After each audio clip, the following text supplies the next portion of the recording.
Hello there, ladies and gentlemen, and welcome once again to another episode of The Cider Drinker.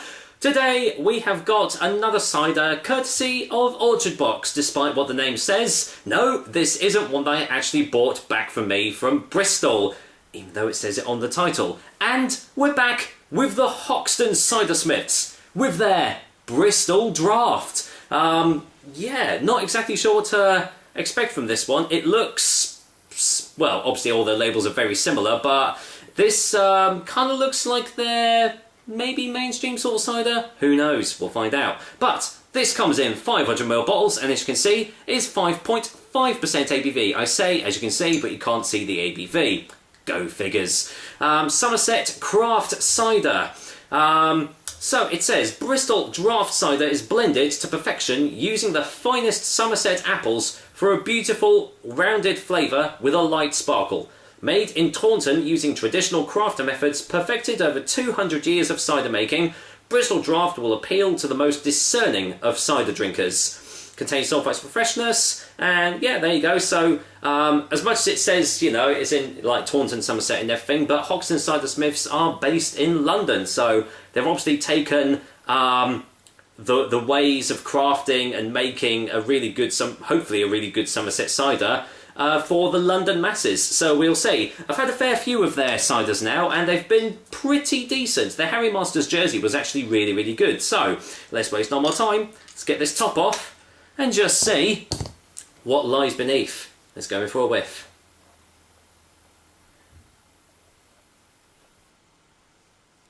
Okay, not getting much on the nose at all if I'm being honest, so not going to waste any more time. Going to get this poured straight in the glass, get it whacked in. Don't think there's going to be sediment, but might be, you never know. Judging from the looks of this, there's probably not. There you go, won't fill it all the way to the top because it's not quite a pint glass I've got here. So let's go in for the colour, and yep, very lightly sparkling as you can see. Lovely golden yellow colour there, quite clear, got a bit of chill haze on the side of the glass there, but no, completely like clear and filtered. But yeah, looks really nice. What does it smell like on the glass? Still not getting much. A slight hint of sweetness there, but really not much else. Well, hopefully it's one of those ciders where it's all in the taste. Let's find out, shall we? Cheers, guys! Here's to Hoxton Bristol Draught Cider, courtesy of Orchard Box. Cheers.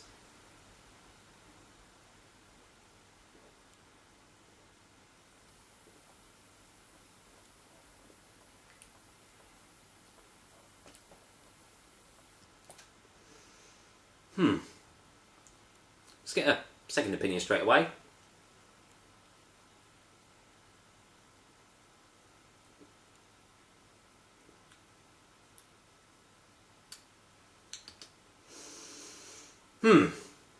Well, actually, okay.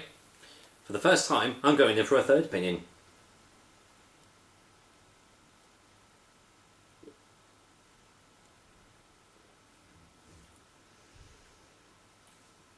There is the faintest taste of like woody oakiness right at the back of the throat, pretty much on the aftertaste, nothing on the initial taste at all. Tongue is actually feeling quite dry, getting a nice woody, smoky aftertaste from this, but when you first take your first sip, there's really not a lot at all to this. In fact, to tell you what, I'm going to go and cleanse my palate, and I'll be back in a sec.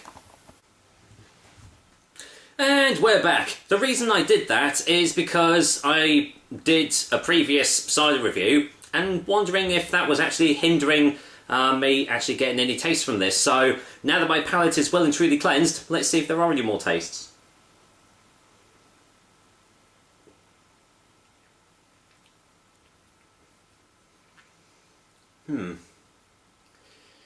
Yeah, not really. There's the faint hint of sweetness on the initial taste, but it all seems to be in the aftertaste with this cider. Not a lot going on as soon as it first hits your lips, but it's all about once it's gone down your throat, you are left with quite a nice woody, oaky, smoky, slightly tannic aftertaste, with a nice little dry mouthfeel as well. But it's almost like an RPG where you're trying to get like you're in a dungeon, you're trying to get to the boss or something. You gotta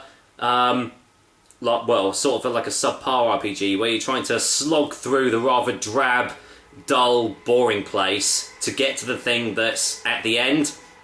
You know, the treasure or the chest that's at the end. That's kind of what this is, because there are some really nice aftertastes with this, but just not a whole lot going on as soon as it first hits your lips. So, with that said, let's go in for a final taste before a final verdict.